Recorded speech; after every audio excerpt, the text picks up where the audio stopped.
Ok, entonces comenzamos. El objetivo de este webinar es que podamos identificar cuáles son los parámetros claves, tanto físicos, químicos y biológicos, que nos determinan la calidad del agua para uso potable y también para otros usos que se le pueden dar de acuerdo a su composición.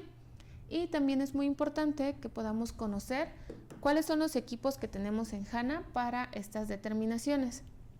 El temario que vamos a hablar el día de hoy es qué es la calidad del agua, cuáles son los parámetros de calidad, los usos del agua según estos parámetros, los contaminantes más frecuentes que podemos encontrar tanto en agua potable como en otros tipos de aguas, el tratamiento, todo el proceso que se lleva a cabo para garantizar que el agua sea potable para el consumo humano, los equipos de análisis que tenemos en HANA, vamos a ver algunos que les podemos ofrecer, y también vamos a realizar un análisis práctico de algunos parámetros importantes de acuerdo con la NOM 127, que es la norma para agua potable que se utiliza aquí en México.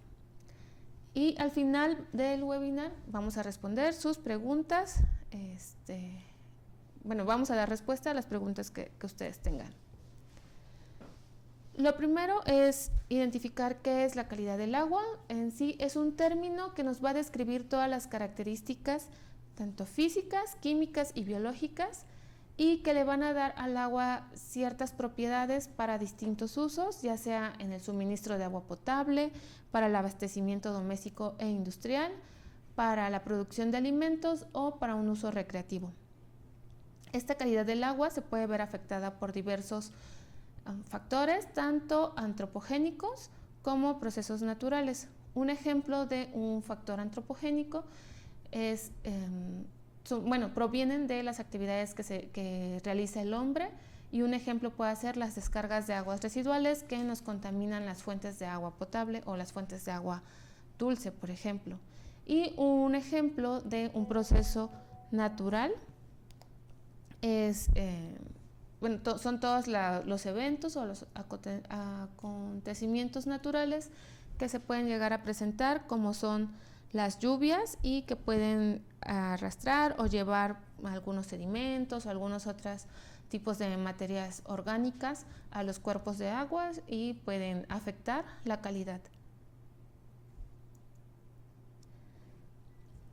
Para medir la calidad del agua o para determinar si es potable o no, si es apta para cierto consumo, se tienen que analizar ciertos parámetros y estos a su vez comparar con los estándares tanto nacionales como internacionales para ver si está dentro de las especificaciones o el intervalo que los estándares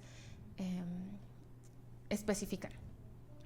Para el caso de México, la norma que nos indica o nos da los parámetros con los que debemos de cumplir es la NOM 127 SSA, y bueno, esto solamente es en el caso de agua potable. Esta norma se basa obviamente en estándares internacionales y el fin es que se pueda llegar a pegar y que el agua esté libre de contaminantes que pueda llegar a afectar sobre todo la salud de los seres humanos, que son quienes lo consumen. La norma clasifica los parámetros en físicos, químicos y también microbiológicos. Entre los parámetros físicos están la turbidez, que se causa principalmente por los sólidos suspendidos que podemos encontrar en el agua. También es muy importante medir el pH, y es la concentración de los iones que se encuentran los iones de hidrógeno presentes en la solución, y de acuerdo con la norma debe estar en un rango entre 6.5 y 8.5. Y otro parámetro físico importante que se debe de valorar es el color verdadero, el cual es el color del agua al cual se le ha eliminado la turbidez o la turbiedad. Más adelante, en la parte práctica, vamos a realizar esta prueba de color verdadero para que ustedes vean cómo se lleva a cabo y cuánto nos da de color aparente antes y después de la filtración. De los parámetros químicos podemos encontrar diferentes Sustancias que se deben principalmente a, bueno, algunos iones que pueden llegar a contaminar o que pueden estar disueltos en el agua. Algunos ejemplos que tenemos son los cianuros totales y este se determina principalmente como ion cianuro. También podemos encontrar la dureza total, que se refiere a la cantidad de sales, tanto de carbonato de calcio como de magnesio, que podemos encontrar disueltos en el agua.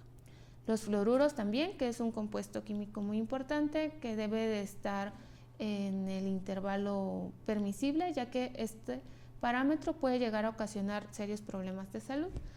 Y bueno, también es uno de los parámetros con los que se debe de cumplir. Los sólidos totales disueltos, los sulfatos también, es otro parámetro de calidad químico que igual se refiere a sales disueltos en el agua. Nitrógeno amoniacal, nitrógeno de nitratos y nitrógeno de nitritos, también de acuerdo a la norma deben de medirse. Y las sustancias activas al azul de metileno, que más que nada representan a los tensoactivos aniónicos que están presentes en los detergentes y que pueden llegar a los cuerpos de agua potable.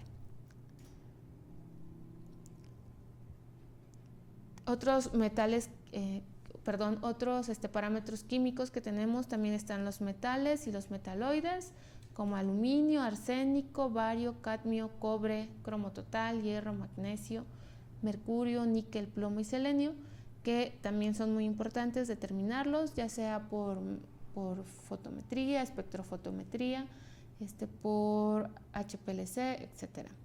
Y tenemos otros parámetros como los trialometanos, ácidos aloacéticos, aniones, carbonilos y compuestos orgánicos sintéticos. Algunos de estos provienen también de los procesos de desinfección que se llevan a cabo para potabilizar el agua. Entonces es muy importante que después de la desinfección se determinen para garantizar que se encuentran en los intervalos adecuados. Y tenemos finalmente a los parámetros biológicos, que son los que nos determinan la presencia de microorganismos, ya sean bacterias o parásitos que puedan estar en el agua. Algunos ejemplos son los coliformes o la Escherichia coli, la Giardia lamblia también, que es muy importante analizarlos para garantizar que el agua que nosotros vamos a consumir no nos va a provocar ningún tipo de enfermedad.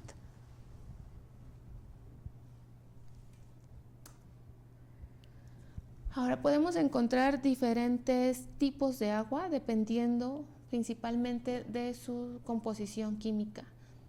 El primero, por ejemplo, es el agua potable, que debe de tener un pH entre 6.5 y 8.5, una turbidez máximo de 4 NTU, más adelante lo vamos a revisar. No debe presentar coliformes fecales y bueno, también debe de analizarse cloro, dureza y conductividad y otros parámetros de acuerdo con la NOM 127. El agua potable es principalmente apta para el consumo humano y debe de garantizarse que no exista ningún riesgo de enfermedades para que los seres humanos lo puedan consumir. Tenemos también el agua salada, que bueno, la principal característica es la cantidad de sales como cloruro de sodio que están presentes. Sin embargo, también podemos encontrar otros tipos de sales de calcio y de magnesio. El agua salada en promedio tiene una salinidad de 3.5% y debido a la presencia de estas sales, el agua es un buen conductor de electricidad, por lo que puede emplearse en algunas tecnologías como el electrofishing y en la generación de energía a partir de las diferencias de salinidad en el agua. También puede generarse agua potable mediante un proceso de desalinización para los lugares donde sea muy difícil el acceso al agua dulce y en algunas prácticas de conservación de ecosistemas. Tenemos el agua salada, que su concentración en sales se encuentra en el intermedio entre un agua dulce y un agua salada. Es mucho menor la cantidad de sal que que hay en un agua salobre, si se compara con el agua de mar. Proviene principalmente de fuentes como lagunas, bahías, estuarios, y este tipo de agua podría utilizarse en algunas aplicaciones industriales, en aplicaciones agrícolas también se puede utilizar, o en aplicaciones recreativas. También podría utilizarse como fuente de agua potable mediante un proceso de desalinización, como en el caso del agua salada. Esto nos va a ayudar a convertirla en agua dulce y puede ser apta para como consumo humano. Tenemos también, bueno, el agua dulce se utiliza principalmente para potabilizarlo, para consumo humano. Tiene bajas concentraciones de sales y proviene principalmente de ríos, arroyos, lagos. Además del consumo humano, también puede utilizarse en otras actividades como la agricultura, la industria, generación de energía hidroeléctrica, también en recreación o en la preservación del medio ambiente. El agua dura también es otra clasificación del agua. Esta se identifica porque tiene altos niveles de minerales disueltos, principalmente sales de calcio y magnesio. No es dañina para la salud, sin embargo, para el uso puede llegar a tener algunos problemas, sobre todo porque puede generar incrustaciones debido a la precipitación de estas sales, que pueden llegar a dañar algunas tuberías y también en los electrodomésticos. También puede llegar a presentar algunas dificultades para que los productos que se utilizan para la limpieza sean eficientes en este tipo de agua. Algunas veces no llega a generar como la suficiente espuma para limpiar. El agua blanda también es un tipo de agua dulce y sus concentraciones de sales es mucho menor que el caso del agua dura. Se prefiere mucho más este tipo de agua porque no va a tener esos problemas de incrustaciones que podría llegar a presentar el agua dura, y también es más compatible con muchos productos de limpieza. E incluso bañarse con este tipo de aguas puede llegar a sentirse una mejor sensación tanto en la piel como en el cabello. En el caso de aguas negras son las que provienen principalmente de las descargas de aguas residuales, tanto en la parte doméstica como en la parte industrial, y se caracteriza porque tiene una alta concentración de coliformes fecales y también una alta turbidez. Esta agua podría realizarse un tratamiento previo y utilizarse en el riego agrícola. Sin embargo, no se debe utilizar o no se puede utilizar aguas negras como fuente de suministro de agua potable, porque por su alta cantidad de coliformes fecales puede llegar a provocar enfermedades a los consumidores, a los seres humanos. Y finalmente tenemos las aguas grises. Estos también provienen de aguas residuales, sin embargo, únicamente de uso doméstico. No tiene coliformes fecales. Se caracterizan porque tienen presencia de algunos minerales, de grasas, aceites y también restos de detergentes. Son prácticamente los que nosotros utilizamos para lavar trastes, ropa, lavarnos la mano. Entonces, a este tipo de agua se le puede dar también un tratamiento para que se utilice en algunas actividades humanas, como son regar plantas y también en los tanques de los inodoros. Son algunos de los usos que podría dañarse. Sin embargo, sí es muy importante retirar las sustancias que pueden contener, sobre todo las grasas, aceites y los jabones, porque pueden llegar a dañar a las plantas. Algunos contaminantes que podemos llegar a encontrar en el agua, de acuerdo con otra de las normas mexicanas, que es la NOM 001, los clasifican en 3 tipos de contaminantes, que son los contaminantes básicos, contaminantes patógenos y parasitarios, y los metales pesados y cianuros. Esta norma, por ejemplo, clasifica a los contaminantes básicos como grasas y aceites, sólidos suspendidos totales, la demanda química de oxígeno, el carbono orgánico total, nitrógeno total, fósforo total, color verdadero, toxicidad del agua, temperatura y pH son los parámetros que se clasifican como contaminantes básicos.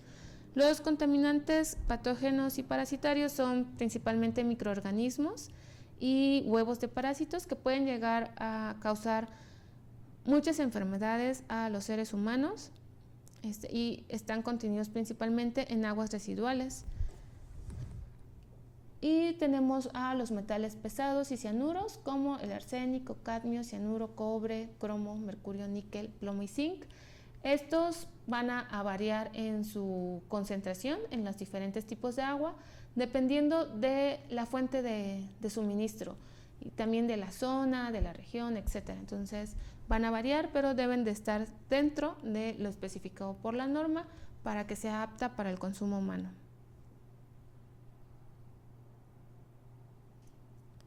Ahora, el tratamiento que debe de realizarse al agua para que se pueda comenzar a distribuir a para las diferentes actividades, ya sea para consumo, para riego, etc.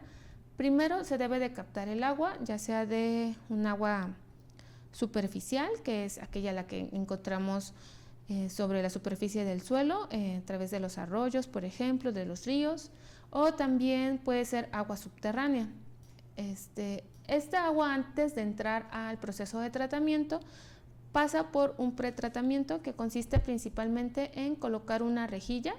Esta rejilla va a ayudar a captar todos los sólidos de gran tamaño, como son las plantas, hojas, ramas, y también evita que se lleguen a filtrar peces y que entren al proceso de tratamiento y pueda afectar a las tuberías o a otras plantas. Una vez que pasa por esta rejilla, lo primero que se realiza es un proceso de floculación y coagulación en donde se ajusta el pH y se añaden algunos agentes coagulantes para tratar el agua. Una vez que pasa por este proceso de floculación y coagulación, el agua ya con el pH ajustado y con los coagulantes se pasa hacia el proceso de sedimentación, en donde por gravedad se van a separar todas las partículas en suspensión que se encuentran presentes y se van a la parte de tratamiento de lodos, y el agua en el que se le ha retirado estas partículas en suspensión pasa al siguiente proceso, que es el de filtración, en donde se hace pasar al agua por medios porosos para eliminar los sólidos más densos que no se pudieron eliminar en esta parte del proceso de sedimentación. Posteriormente, como el agua va a utilizarse para consumo humano, debe pasar por el proceso de desinfección, en donde se agregan algunos desinfectantes, como por ejemplo el cloro, para eliminar, ya sea para eliminar, inactivar o destruir a los microorganismos que pudieran causar enfermedades.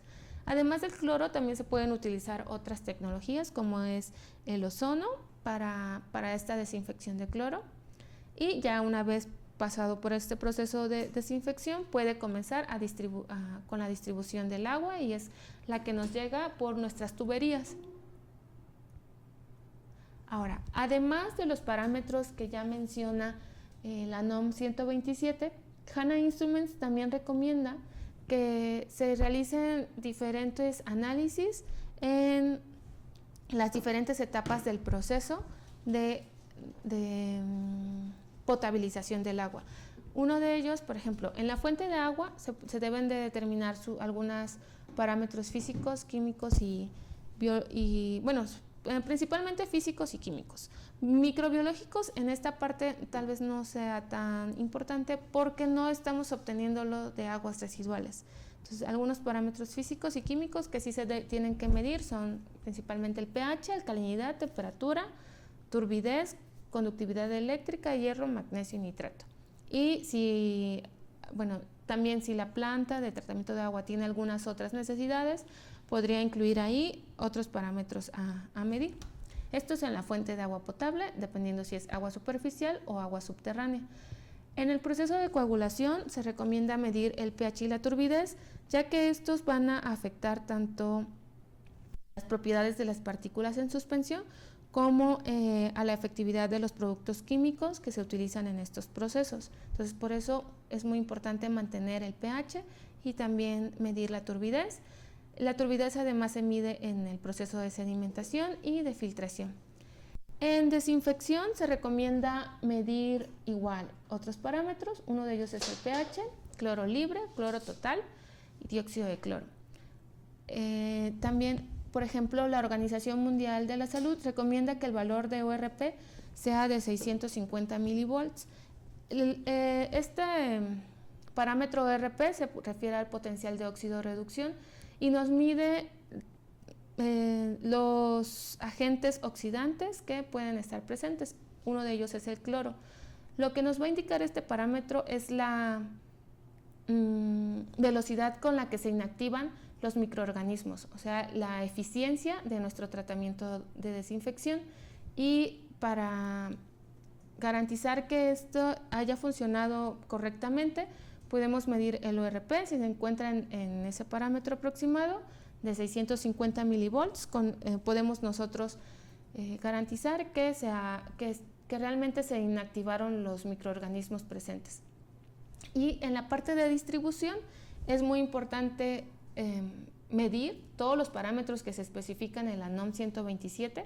Yo estoy hablando de la norma 127 porque es la que aplica aquí en México. Sin embargo, para los que nos están acompañando de otros países, tienen que apegarse a lo que marcan sus normas. Entonces, debe de medirse y debe de cumplirse con con los parámetros que se indican en la norma para que se pueda distribuir. Estos parámetros, bueno, ya los hemos estado mencionando a lo largo de todo el webinar, pero son el pH, color verdadero, turbidez, cianuros, los metales que se mencionaron también, los sólidos suspendidos totales, entre otros parámetros. Ahora, ¿qué equipos tenemos en HANA para realizar todas estas mediciones?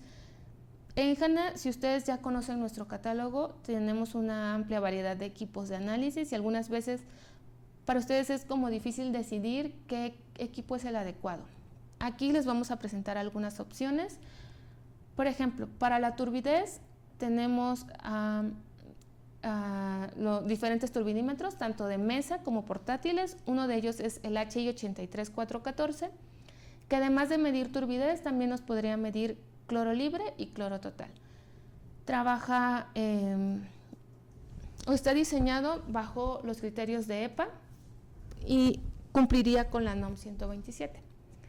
También tenemos equipos de mesa para medir pH, temperatura, conductividad eléctrica, sólidos totales disueltos, salinidad y oxígeno disuelto, es el HI 2020. Este es un equipo de mesa, sin embargo también puede utilizarse como un equipo portátil porque su tamaño es muy práctico. Con el mismo equipo podemos medir esos parámetros mencionados únicamente cambiando el electrodo. Ahora tenemos otro equipo que es portátil. De hecho vamos a utilizarlo para las mediciones más adelante. Con este equipo 9829, además de medir pH, conductividad eléctrica, podemos medir una gran cantidad de parámetros como son el oxígeno disuelto, también la turbidez e incluso algunos iones selectivos como el amonio, cloruro y nitrato, la temperatura y la presión atmosférica. El equipo, la norma 127 también nos pide determinar la dureza total, nitrógeno amoniacal y yodo residual. Para este tipo de análisis puede realizarse tanto, la dureza, por ejemplo, se puede realizar tanto de forma fotométrica como por medio de una titulación. Entonces, con el mismo equipo o con el titulador automático, ustedes podrían medir realizar esas titulaciones de dureza, nitrógeno, yodo residual, y además funciona como un medidor de pH de mesa, en el que también, además del pH, podrían medir algunos iones selectivos y potencial de oxidorreducción.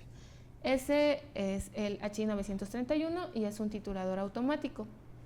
Y ahora, uno de los equipos más útiles para la parte de análisis de calidad del agua es el espectrofotómetro HI 801. Para las personas que ya lo conocen, ya tienen un espectrofotómetro, este equipo trabaja en un intervalo de longitud de onda de 340 a 900 nanómetros. Ya viene con casi 100 métodos programados de los parámetros más importantes que se pueden medir tanto en agua potable como en agua residual. Yo seleccioné y consulté la norma 127 de cuáles son los parámetros que nosotros podríamos medir con este equipo, que son color verdadero, cianuros totales, dureza total, nitrógeno de nitratos, nitrógeno de nitritos, sulfatos, sustancias activas al azul de metileno, cloro libre, yodo residual libre, aluminio, cobre, cromo total, hierro, manganeso y níquel.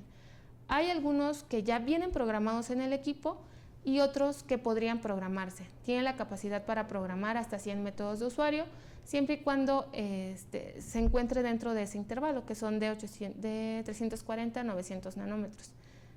Entonces, igual hay otros que no podríamos medir, y porque el equipo más bien la norma especifica que tiene que ser ya sea por espectrometría de infrarrojo o HPLC, etcétera. Entonces esos no podríamos medirlos, pero como ven, sí tenemos varios parámetros que con el mismo equipo podríamos realizar todas esas determinaciones. Y si ustedes no quieren adquirir un equipo, un espectrofotómetro, también tenemos la línea de checkers y fotómetros portátiles, que son por parámetro único. Estos equipos también nos sirven para medir diferentes parámetros, como el color verdadero. Tenemos la opción del fotómetro portátil y checker, que trabajan en un intervalo de 0 a 500 unidades de platino cobalto. También tenemos las mismas opciones para el parámetro de dureza total, que nos da la medición como carbonato de calcio. Tenemos diferentes intervalos. Para cianuros totales, para cianuros únicamente tenemos en opción de fotómetro portátil, no tenemos el checker. Y lo mismo que para sulfatos, únicamente en la parte de fotómetros portátil. La diferencia entre estos dos equipos es que, este es más sencillo, trabaja con un solo, los checkers son más sencillos, trabajan con un solo botón de operación. Es exacto, pero no tan exacto como un HI 97727 o un fotómetro portátil, porque este equipo ya tiene otras características, como la opción de CalCheck para la verificación de la calibración, para comprobar también que el equipo está funcionando correctamente.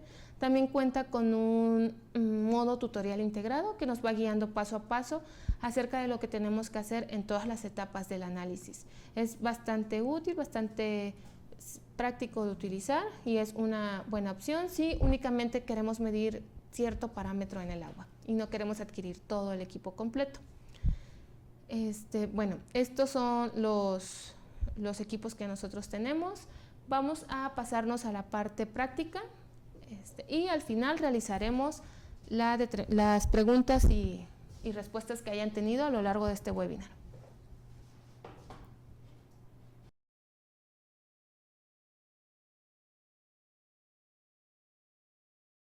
Ok, para la parte práctica voy a comenzar con los parámetros que se pueden medir con el espectrofotómetro de luz visible HI801. Voy a analizar cloro libre, color de agua, cromo y sulfatos, que son con los que tenemos activos para poder analizarlos. Sin embargo, recuerden que con este equipo podemos analizar hasta 100 parámetros de la calidad del agua. Voy a iniciar con cloro libre. Primero hay que encender el equipo. En la parte de atrás tiene su botón de encendido y apagado, y seleccionamos el método. Voy a utilizar agua de la llave, que es agua potable, para analizarlo de acuerdo con la norma 127. Para el método de cloro libre utilizo una celda de 22 milímetros con una capacidad de 10 mililitros. Vamos a esperar a que termine de encender el equipo para poder seleccionar el método.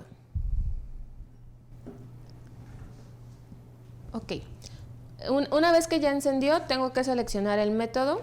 Me voy a la opción de Method y selecciono de los métodos de fábrica Con las flechas voy a buscar el método de cloro libre.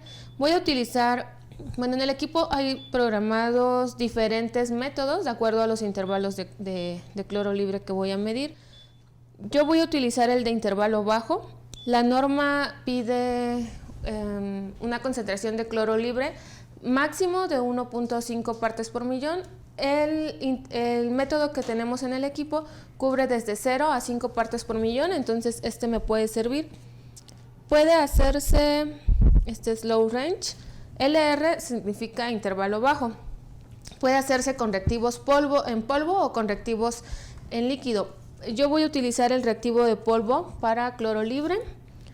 Es un único sobre que se utiliza, realmente es un método muy fácil de realizar. Es el HI 93701. Y bueno, vamos a llenar nuestra celda con el agua, es directa. Primero tenemos que hacer un blanco. Ok, tengo que confirmar el método y ya en la pantalla me aparece el método seleccionado de cloro libre, me lo va a dar en miligramos por litro y necesito una celda de 22 milímetros, que es esta celda que tengo aquí.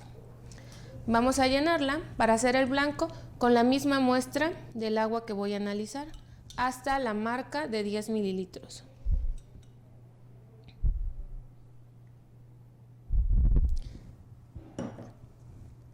Aquí podemos ver la marca. Hasta aquí es donde tenemos que llenar. Tapamos la celda. Y es importante utilizar un paño de limpieza para retirar cualquier tipo de huella que pueda llegar a tener nuestra celda y que pueda interferir en nuestras mediciones.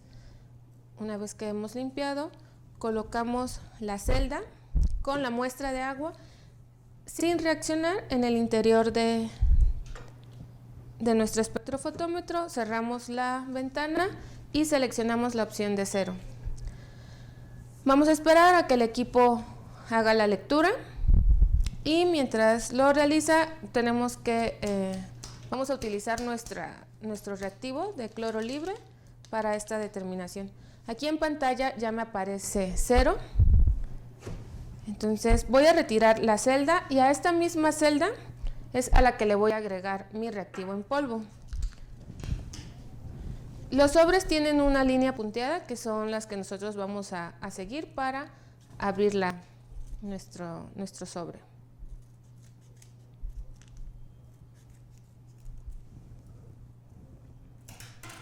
Es importante utilizar el equipo de protección personal, ya que algunos de los reactivos que vamos a utilizar pueden ser tóxicos para nosotros.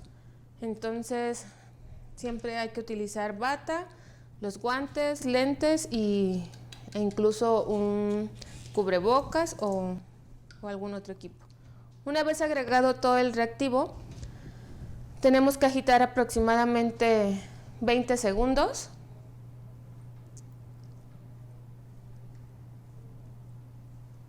Que es lo que nos marca el método, y vamos a observar que se forma una coloración rosa, que es la reacción que hace este reactivo con el cloro que se encuentre en nuestra muestra de agua.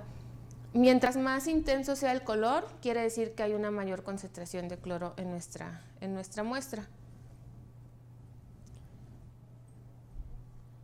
Ok, una vez que ya pasaron los 20 segundos, coloco nuevamente mi celda, también tengo que volverlo a limpiar y lo voy a colocar adentro de mi espectro. El método me marca que tiene un temporizador, entonces tengo que seleccionar este temporizador que es de 1 minuto y seleccionar Start. El equipo va a comenzar con la cuenta regresiva para que permita la reacción del reactivo con el cloro que se encuentra en la muestra, y una vez que finalice este tiempo de espera tenemos que seleccionar la opción de lectura y en la pantalla nos va a aparecer el resultado. Es lo único que tenemos que hacer para la parte de cloro libre. Voy a continuar ahora con color de agua una vez que finalicemos esta prueba.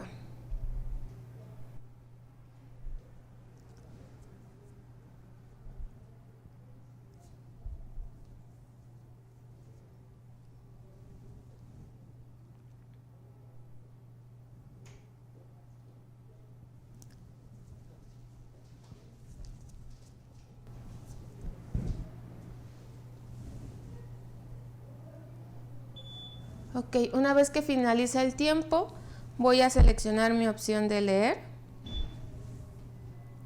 Y en la pantalla me va a aparecer la concentración de cloro libre en mi muestra de agua, que es de 0.08 miligramos por litro. El intervalo en el que tiene que estar de acuerdo con la norma es desde 0 hasta 5 miligramos, no, perdón, es máximo de 1.5 partes por millón, entonces sí estamos dentro del intervalo que nos establece la norma. Bueno, una vez finalizado tengo que retirar la celda y se recomienda vaciar inmediatamente su contenido para evitar que nuestras celdas se manchen y después nos puede interferir en otras mediciones. También hay que enjuagar la celda con agua destilada para retirar todos los residuos que puedan tener. Voy a continuar con el color de agua. El método para cambiarnos a color de agua, el método de color de agua, nuevamente tengo que seleccionar la opción de método, ingresar a los métodos de fábrica y buscar el método para color de agua. El equipo ya está programado para un intervalo desde 0 hasta 500 unidades de platino cobalto.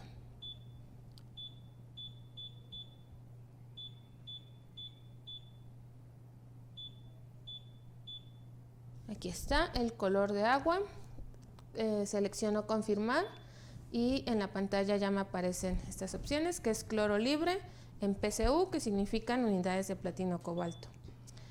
Este método está programado a una longitud de onda de 460 nanómetros. En caso de que en la metodología de la norma o el estándar que ustedes utilicen tenga especificada alguna otra longitud de onda, puede programarse un nuevo método para que ustedes lo puedan llevar a cabo.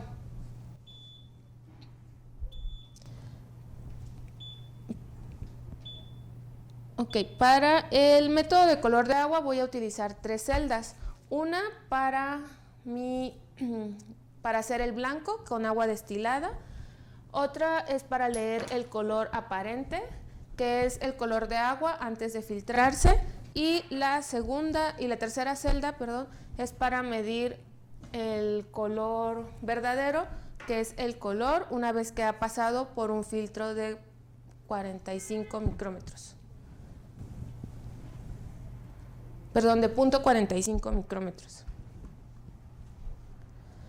Ok, voy a llenar mi primera celda con agua destilada.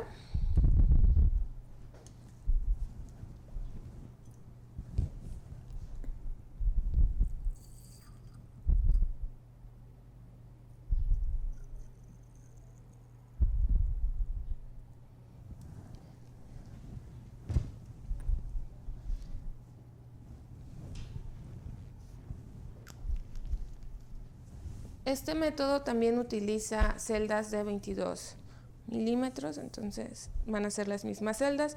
En caso de que el método especifique otro tamaño de celda, el equipo cuenta con adaptadores para poder colocar otras medidas. Selecciono 0 y en mi segunda celda voy a llenar con agua, mi muestra de agua sin filtrar.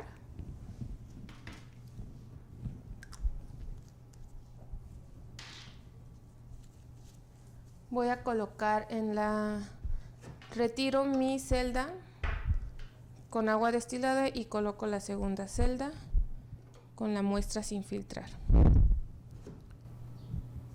Este no tiene ningún temporizador porque no estamos usando ningún reactivo. Entonces selecciono inmediatamente el botón de leer. Ok, y tengo un valor de 17. Este es mi color aparente.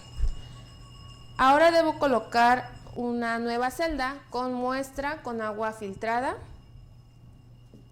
Para filtrar el agua voy a utilizar este tipo de discos con un filtro de 0.45 micrómetros y me voy a ayudar de una jeringa para realizar la filtración.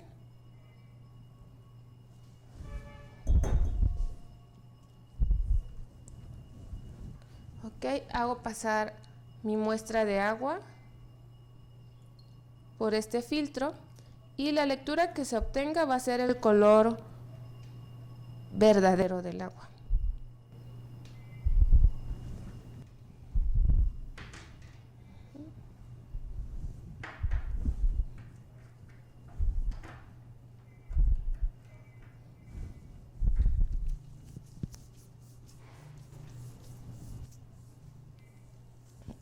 Ok, esta es mi muestra de agua, ya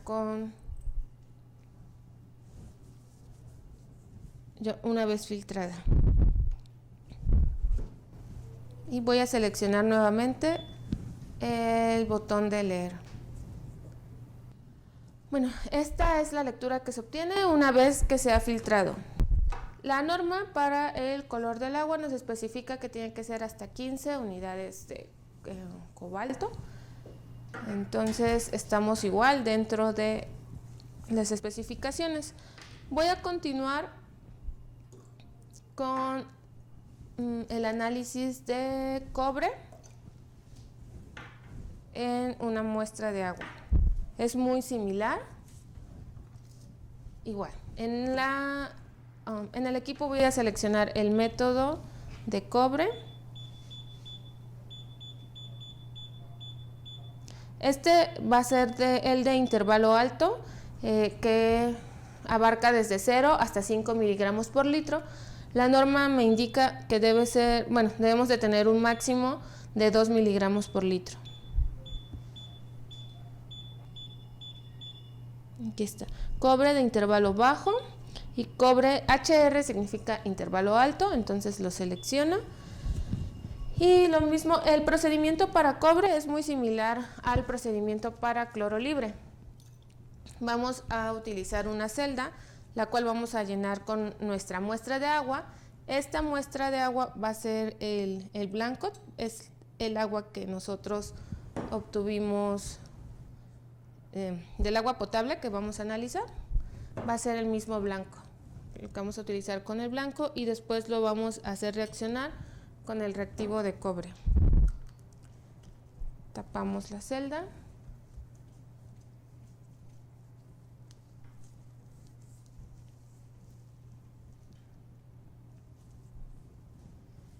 Y la voy a colocar dentro de mi equipo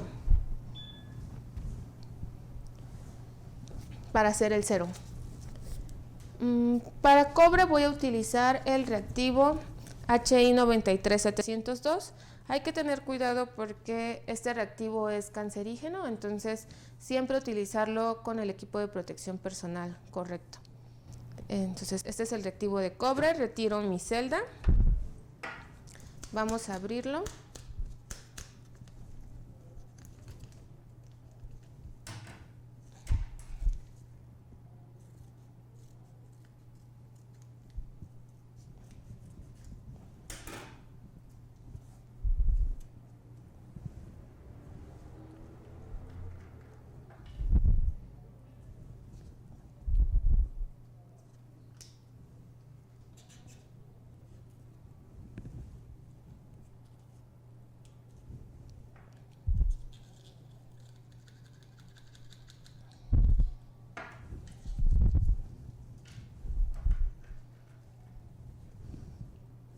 Y también vamos a agitar por algunos segundos, aproximadamente 15 segundos, para permitir que reaccione. Igual debemos de tener cuidado de que no se generen muchas burbujas que pueden interferir en nuestras mediciones.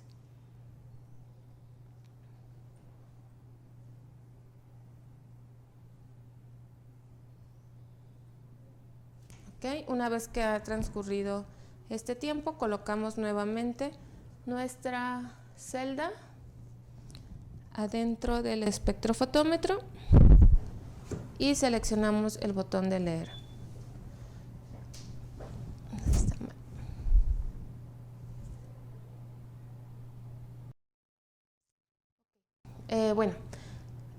Ya nos da una lectura que es de 0.03 miligramos por litro de cobre. El intervalo máximo es de 2 miligramos por litro. En este método no omití poner el temporizador, también nos marca que debe de tener un tiempo de reacción que es de 45 segundos. Entonces tenemos que hacerlo conforme indica el método para poder obtener lecturas más exactas. Entonces, yo omití este paso, pero cuando ustedes lo realicen tienen que recordar siempre, si el método indica un temporizador, hay que realizarlo de esa forma. Entonces, en esta lectura, por ejemplo, yo tuve 0.03, quiere decir que sí tiene algo de cobre en nuestra muestra de agua, pero se encuentra dentro de los límites permisibles. Igual tengo que desechar inmediatamente este reactivo y enjuagar mi celda.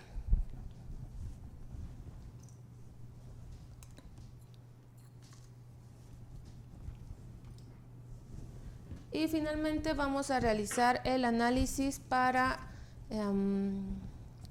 sulfatos. Igual es un método muy similar, es un método que genera, bueno, el agua cuando reacciona con este reactivo va a generar cierta turbidez o turbiedad en mi muestra de agua que, bueno, de acuerdo a esa, qué tan fuerte o qué tan intensa sea esa turbidez, es la concentración de sulfatos en mi muestra de agua.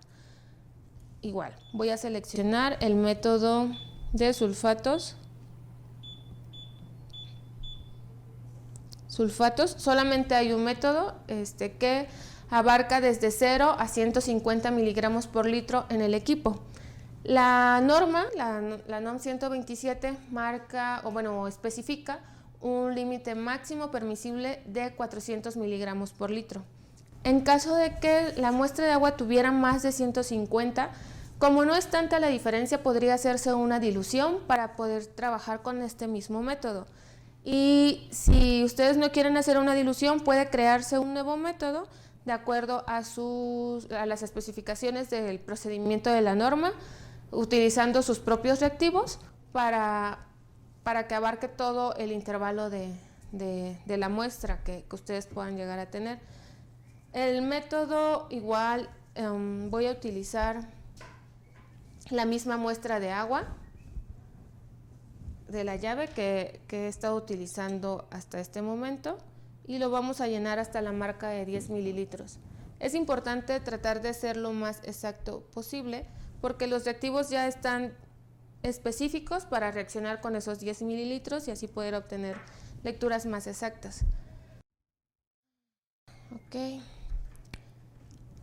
lo tapamos y voy a colocar la celda para hacer el 0.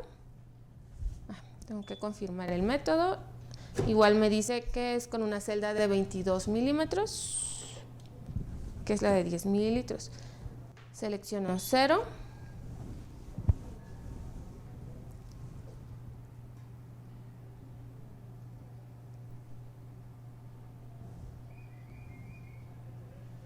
Ok, y ya obtuve 0. Retiramos la misma celda y vamos a colocar nuestro reactivo. Este igual es un reactivo tóxico, entonces debemos de tener cuidado en su manipulación. Aquí en los sobres van a encontrar este tipo de imágenes que nos indica la toxicidad de los reactivos que estamos utilizando.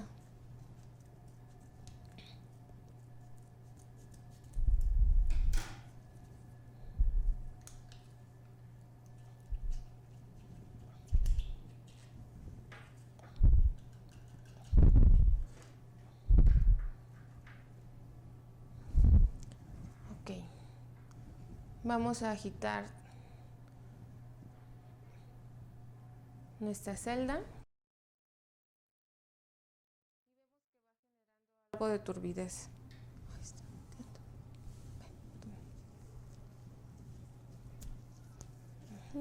Limpiamos correctamente.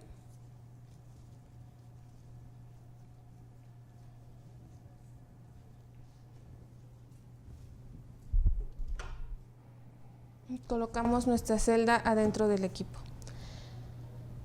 Este método igual me marca que tiene un temporizador, entonces debo de seleccionarlo y es de 5 minutos. Vamos a tener que esperar ese tiempo de 5 minutos. Mientras transcurren los 5 minutos en que termine de reaccionar nuestro reactivo, vamos a analizar la turbidez de nuestra muestra de agua. El método, más bien la norma, especifica que debemos de tener una turbidez no mayor a 4 NTUs. Entonces, para garantizar que el equipo se encuentre libre de microorganismos que puedan llegar a dañar nuestra salud. Bueno, es una de las formas. Tienen que hacerse otro tipo de análisis para poder garantizar esto. El equipo que voy a utilizar es el HI 88703, es un turbidímetro de mesa. Sin embargo, su peso no es tan grande, podemos utilizarlo como un equipo portátil también. El equipo que estamos utilizando está diseñado conforme a EPA, por lo cual podría ser ideal para el análisis tanto de aguas potable como de aguas residuales. El intervalo que maneja es desde 0 hasta 400 NTUs y podemos seleccionar los intervalos con los que vamos a trabajar. Es muy sencillo utilizarlo. El equipo se suministra con sus estándares para calibrar, los estándares de turbidez.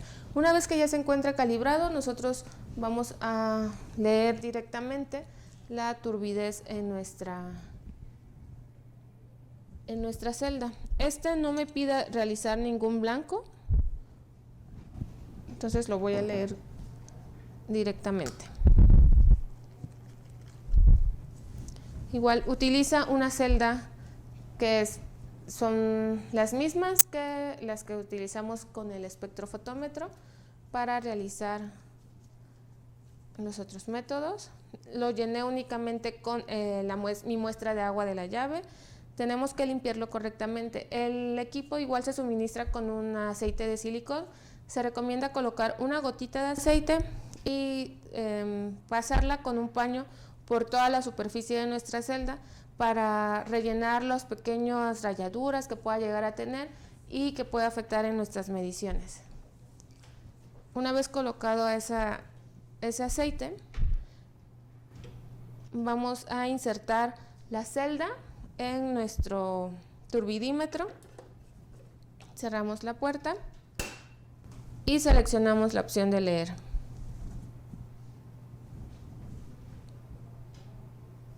Si ustedes quieren conocer más acerca de nuestros modelos de turbidímetros o cuál es la diferencia entre un turbidímetro ISO o un turbidímetro EPA, pueden visitar en nuestro canal de YouTube. Hay también un webinar en el que hablamos específicamente de la turbidez y ahí les mostramos nuestras diferentes opciones de turbidímetros. He obtenido un valor de 0.51 NTU, lo cual está adentro de la norma. Y bueno, todavía nos queda un minuto aproximadamente, 1:40 para finalizar. Para el análisis de pH, conductividad eléctrica y sólidos totales disueltos, seleccioné este equipo portátil, el 9829, porque con un solo equipo puedo leer tanto, estos tres parámetros que ya les había mencionado, y además puedo leer oxígeno disuelto, que no es un parámetro que me pida la norma 127, pero en muchas fuentes o cuerpos de agua es importante la medición de oxígeno disuelto. También puede leer la salinidad y algunos iones selectivos utilizando la misma sonda. Voy a encender el equipo. Tiene la opción de calibrarse, es muy importante que se calibre. Se puede calibrar con una solución de calibración rápida o bien por parámetro único. Igual tenemos videos en donde les mostramos cómo realizar la calibración.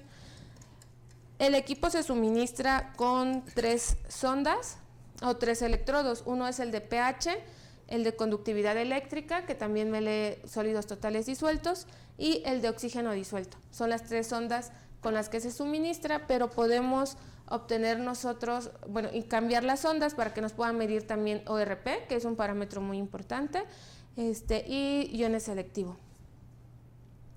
Bueno, ya está por finalizar nuestro temporizador. Nada más denme un segundo para poderles mostrar. Ok, ya finalizó el temporizador de nuestro método de sulfato. Les voy a mostrar. Una vez finalizado, únicamente selecciono la opción de leer y me va a aparecer en la pantalla esta medición, que fue de 43 miligramos por litro. Como les mencionaba, la norma indica que debe ser hasta 400 miligramos por litro. Nos encontramos dentro del intervalo especificado, incluso este método de sulfato. Para esta muestra de agua que yo obtuve, podemos utilizar el mismo porque es menor a 150, que es el límite máximo del intervalo del método en este equipo. Y ya, vemos que sí se generó cierta turbidez o turbiedad en la celda, que fue lo que pudimos leer en el espectrofotómetro. Bueno, ya finalmente vamos a medir pH, conductividad eléctrica y sólidos totales disueltos en nuestro equipo. Para sólidos totales disueltos, el máximo es de 1000 partes por millón. Este equipo lee la conductividad eléctrica y a través de cierta relación que hace con los sólidos disueltos en el agua, nos da la lectura de la conductividad, lo multiplica por un factor y obtenemos la lectura de sólidos totales disueltos, que nos va a aparecer en la pantalla. Ahorita seleccioné los parámetros que más me interesan medir, que son pH, el oxígeno disuelto, que me lo va a medir también, la conductividad eléctrica, sólidos totales disueltos, presión atmosférica y temperatura. Salinidad, presión atmosférica y temperatura, sí. Entonces, ya yo tengo calibrada mi sonda. Voy a medirlo con mis electrodos. Solamente coloco la sonda dentro de mi muestra que voy a medir, y en la pantalla, déjenme moverlo para acá, me está apareciendo ya las lecturas que está haciendo. Por ejemplo, para pH tengo alrededor de 8.2 de pH, para que puedan ver mejor. Ok, 8.2 de pH. Tengo de oxígeno disuelto alrededor de 3 microsiemens sobre centímetros, que es la conductividad, 1812. Las partes por millón son 906 de sólidos totales disueltos, que es lo que me especifica en la norma. Se encuentra dentro del límite permisible, que es de 1000, el que les había comentado, y el pH tiene que estar entre 6.5 y 8.5, de acuerdo con la NOM 127. Bueno, estos son todos los análisis que hemos podido realizar. Sin embargo, en HANA tenemos una gran cantidad de equipos que pueden ser de utilidad. También hay equipos de mesa que también miden varios parámetros, como pH, conductividad eléctrica y sólidos totales disueltos. Sin embargo, este equipo yo lo elegí porque puede ser útil tanto en laboratorio como en campo, entonces les va a medir muchísimos parámetros y puede ser muy útil para ustedes. Vamos a continuar con la parte de preguntas ya para finalizar este webinar, y espero que haya sido de utilidad esta demostración práctica.